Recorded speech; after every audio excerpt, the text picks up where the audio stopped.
why? Why is grandparenting urgent? That doesn't mean biological grandparent. That means grandparenting in general.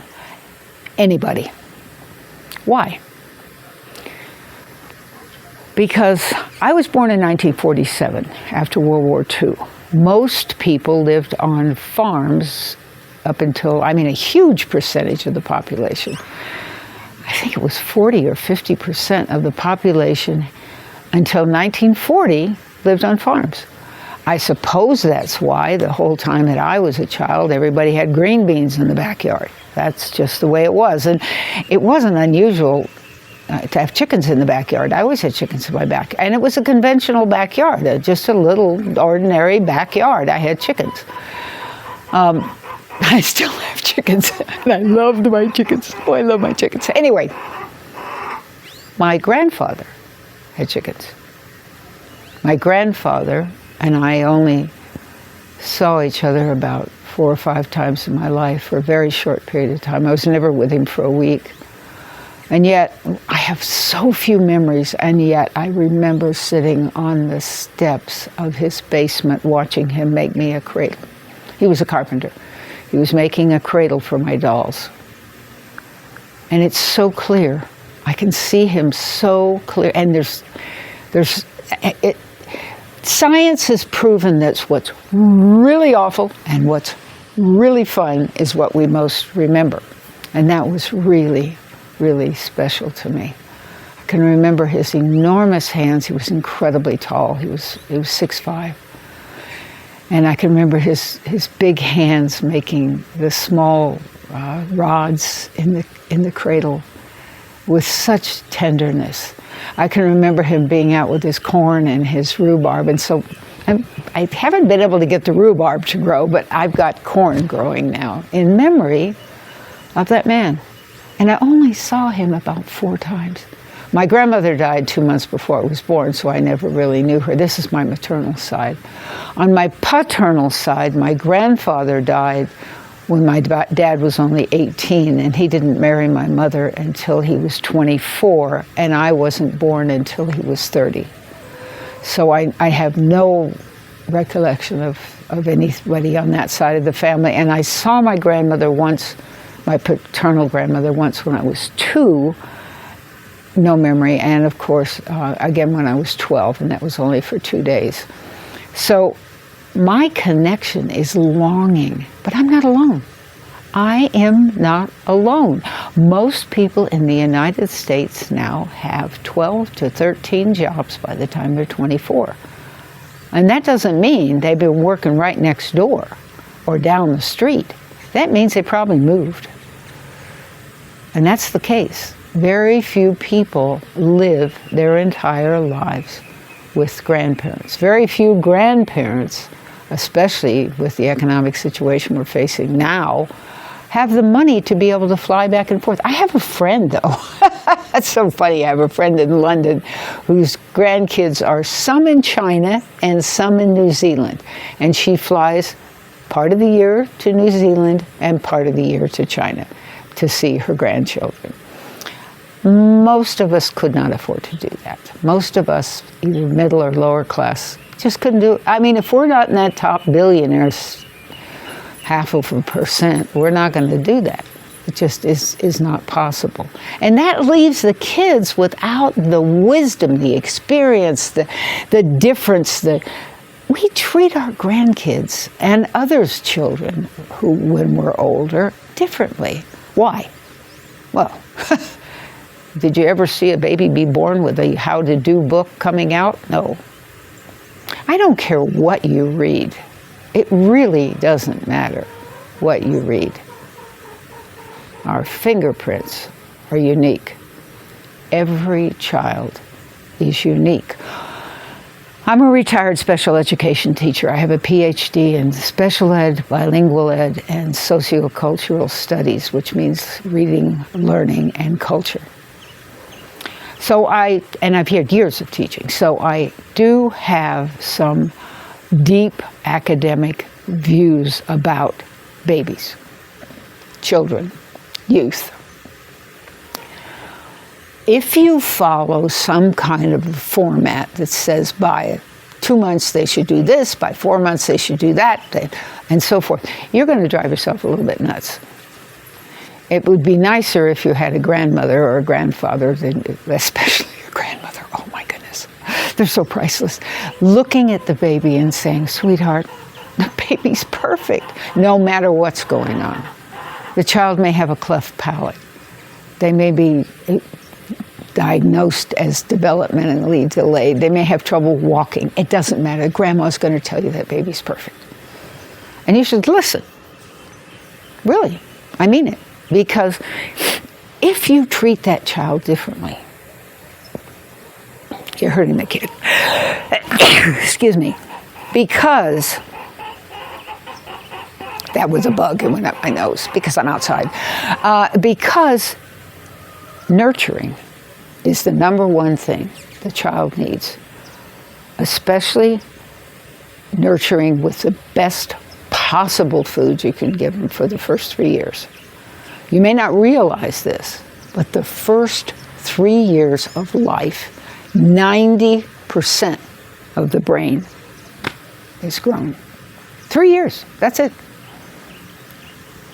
Don't feed your child well the first 3 years, and they're not going to be able to be what they could have been had they had the proper nutrition. There's not a grandmother alive that I've ever met that isn't going to feed the kid. That's the way grandmothers work, because by the time they've gone through their own teenage years and their own experiences with marriage or whatever, whatever they've gotten into, whatever things they regret having done, they've settled into feeding the kids. And there's many people who get involved in free lunch programs and all kinds of different volunteer programs just because they finally figured it out. It takes time. Like they said, they don't come with an instruction sheet. You have to figure it out on your own. And some people don't. Some people are hooked on drugs and they have a baby and they leave it in the cradle. And I have seen babies that's been done as adults, and it's a sad, sad, sad situation. Very, very sad. Constant therapy, it changes their lives completely. On the other hand, from my own experience and from all that I've learned academically, my own personal experience, my own experience with kids who aren't my children, aren't my biological grandkids or kids, and all the stuff that I've learned has told me that the slightest thing can be the best ever for a child. One older age spot hand with wrinkles and veins showing, reaching out and grabbing that perfect little hand and going for a walk in the woods, along a river, on the sand, it doesn't matter. Just going for a walk. The little person looking up at that older person and listening to anything they have to say will impress that child. And as that child gets old, like me, they're going to remember that. Believe me. It is so vital to have that sense of wisdom. I know when in my 20s and 30s, I think even into my 40s, I used to visit nursing homes because I recognized that so many people have forgotten. Families get really, really busy with their careers, and busy with their own children, busy with vacations, whatever it is they're doing, whatever passion they're following that may not be the same passion as, and the mother may not understand, or the father may not understand. I mean, they're old farts. They may not get what the youth is looking at, thinking about. And so what happens is they get forgotten. They just sit there and in an old folks' home and play cards and wish somebody would come by and talk to them. And it's one of the things I've done is taken one of my dogs into a veterans home, veterans hospital, veterans quarters. And the thing about a dog is, unlike a child, they won't say, "How come you don't have a leg? Why do you just have one leg?" Or, "What are those funny spots on your face?" Or, "What happened to your hand?" Or, "You got it." Dogs don't do that. Dogs just jump out, give you a hug, a lick, a touch of the cold nose, whatever it is. They don't care. But the older person does, especially if it's a disabled person, like a disabled veteran or some other person who's disabled in age or career or whatever happened that put them in that position. And they really, really appreciate your time and your effort to come and see them. And you should recognize how much you learn in going to see them. Even if the person has dementia, a baby, an infant will relate. I know that sounds strange, but they will. Different hands, different touch, different smell. Remember, we have 5 senses. The most important thing I learned in 6 years of studying disabled kids is that we all have 5 senses. Some don't work right. Some work weakly. And so what you have to do is you take the ones that are strong and help overcome whatever is weak in the others. But a normal baby, in the hands of even someone with dementia, an older person, they'll smell different. They'll look different. They'll sound different. They'll feel different. And it maybe even have so much difference because of the medicines and the cleaning products and stuff that your child can actually taste something different in the air. So that experience can be a lifelong experience. And just keep in mind, I know when you get older you think, "Oh, I'm just invisible, nobody pays any attention to me." Actually, you want to know the truth? I live with Latins because of that. I lived, I've been in every state but Hawaii, but I lived a good share of my early teen years in Florida. Everybody had gray hair in Florida, it seemed like to me. I was a kid, everybody seemed to be gray hair. And they were ignored. I noticed that. I noticed how little attention they got. So when I went to Mexico in 2005, I think it was 2005 or 2006, for the summer, I had colored my hair. And I met some women with gray hair. And they were about my age. And I watched how the Latins, and these were English-speaking women, were treated with incredible respect, unbelievable respect. And then I began to notice even more. I started looking around other places. And one of the things about the Latins is they don't usually have their hair grow. It might grow a little light, but it doesn't grow white. I don't do anything to my hair, and it's white. It's white. It's platinum. I wash it. That's all. And yet, the next year, I didn't color my hair when I went back. I let it grow out. And it looked like it does now, except there was just a little bit more dark in the back, but that's normal.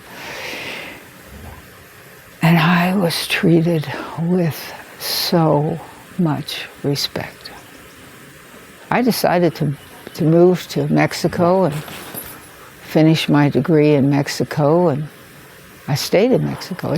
I lived in Mexico, in an indigenous village, for about 6 years. Not only was I treated with respect, but my husband was one of the most honored people in the whole community. We left there 13 years ago, and they still ask about my husband.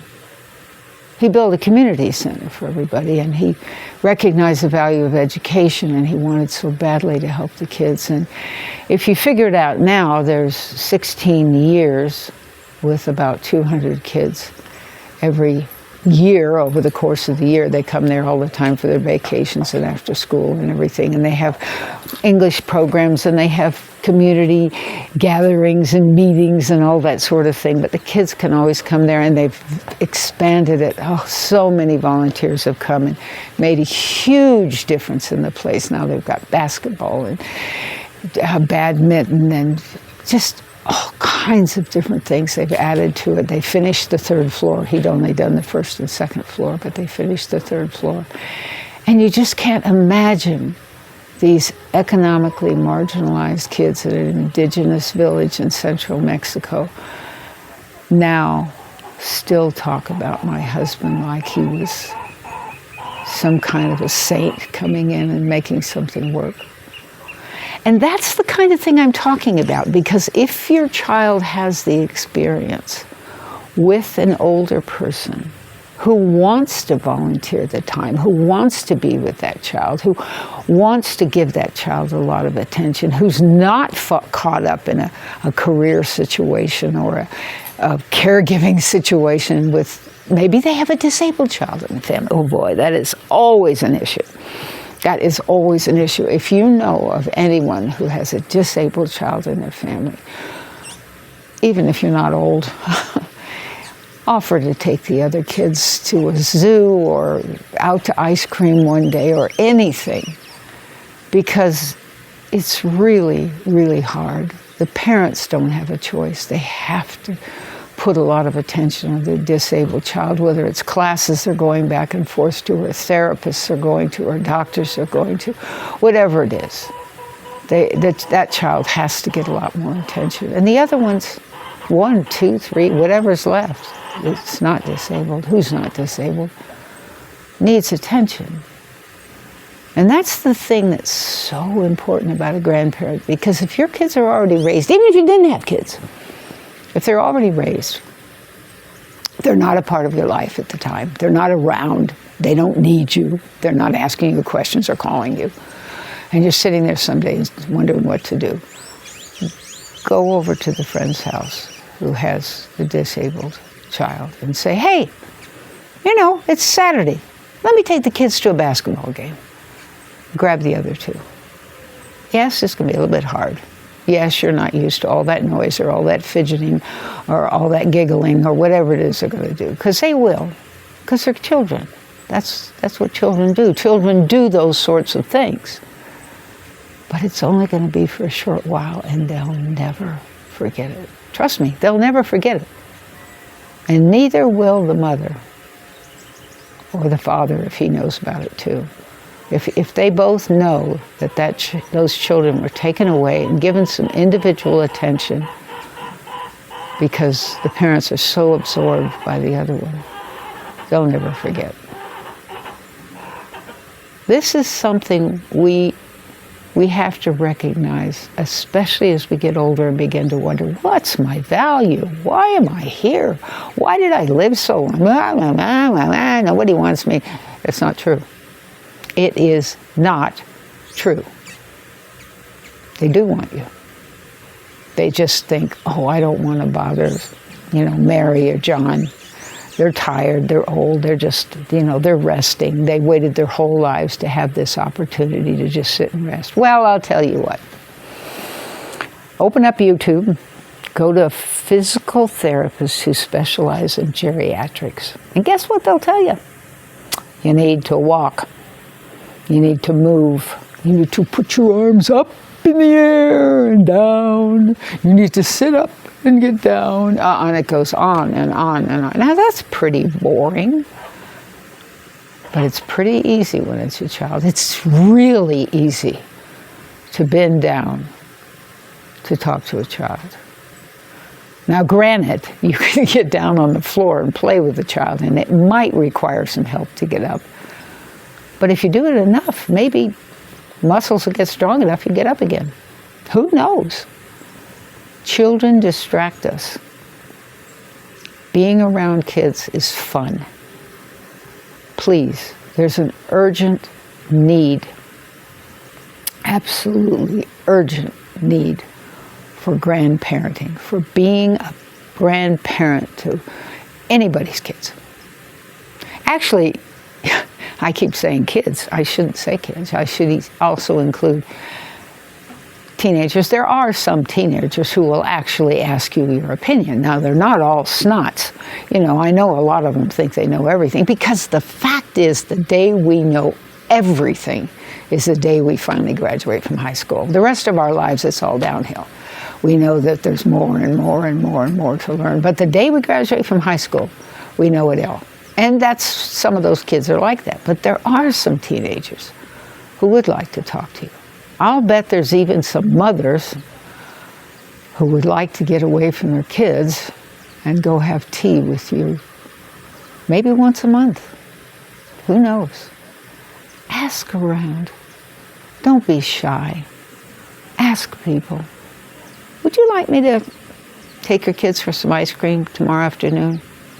Would you like me to pick them up after school and take them to the park for a while you take care of the one that really can't do all those things by themselves? Or maybe, I know this one's hard too, this is really tough. Somebody has a baby. Maybe she had a really tough delivery. Or maybe she's got baby blues or baby depression. Maybe you could take that baby just for an afternoon so she could take a nap. I will never, ever forget. My daughter was born, I heard them say, this one will never see her first birthday. And that almost didn't happen. She had a heart attack at 4.5 months. But the point is, when I came home, my mother-in-law said, don't worry about anything. I slept 11 hours. It's the only time in my life I've slept 11 hours. But I knew my child was safe. And there's probably a woman in your own neighborhood, a new mom, who would give anything if you would take the baby for 2 or 3 hours and just love on it. Maybe change a diaper. Maybe give a bottle. But what you give to the mother is priceless. Think about it. In fact, I've known of people who've done this. This is a real sweet thing. Take a few pieces of paper, like 3, 4 index cards, and write on each index card, or draw a picture on each index card, or cut out something from a magazine and glue it on the index card. I don't care what you do, but somehow put a note on the index card that says, good for 3-hour babysitting, or good for 1 trip to the ice cream bar. Anyway, you do that, and you give it to her on her birthday, on Christmas, on Valentine's Day, on Good Friday. It doesn't matter. Just give it to a mom or a neighbor or a friend who you know knows you well enough to trust you with the children. That gift, wow, even if she doesn't use it, will mean the world to her, because it means you understand. You got it. You've been there. Done that, know what's going on, and offering her grandparent time.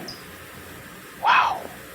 Or maybe you've got a male couple that have had a baby. Same thing, no difference. Take the baby for 2 or 3 hours. It's not the end of the world for you. You can take a nap afterwards. But take the baby, love on it. Give it a different house to smell, a different people to smell, a different voice to hear. And give the parents a break. It's priceless. And urgent. It really is urgent. Too many people need that. Take my word for it. And if you got any questions, or you want to argue with me, put it down in the comments. I'll look for it. I'll be happy to answer. I'll be happy to research if you got a question I don't know an answer to. That's very likely. But do it. It's likely. I mean, there's always so many new things. We're always adapting to something else. And so there's other things to look at and ask about. So do it. Ask me. And while you're down there, look at my nonprofit. There's 2 of us over 75 who are artists, and we have work for sale. That the point of the work is to remind you to take care of Mother Earth, because she is our mother and there's no planet B. Thank you so much.